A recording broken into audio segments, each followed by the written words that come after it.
বাঙালি খানায় সবাইকে স্বাগত জানাই। আপনারা তো অনেকভাবে আলু পোস্ত বানিয়ে খেয়েছেন, একবার আমার মতন করে সহজ পদ্ধতিতে আপনিও শিখে নিতে পারবেন ছোট ছোট টিপস সহ। তবে আজকে আমি এখানে আলু পোস্ত রান্না করব মেথি দিয়ে। কিভাবে রান্না করলাম চলুন সেটা একবার দেখে নিয়ে যাক ভিডিওর মাধ্যমে। আশা করছি আজকের ভিডিওটি ভালো লাগবে। সকল বন্ধুদের কাছে অনুরোধ করছি সম্পূর্ণ ভিডিওটি দেখা। এতটাই সুস্বাদু হয়েছিল খেতে, আপনি একবার রান্না করলে বারবার রান্না করবেন।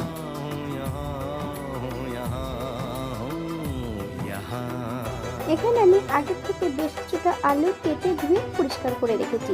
তবে আলু কাটার সঙ্গে সঙ্গে কিন্তু জলের মধ্যে দিয়ে দিতে হবে, নইলে কিন্তু আলুগুলো লালচে ভাব হতে পারে।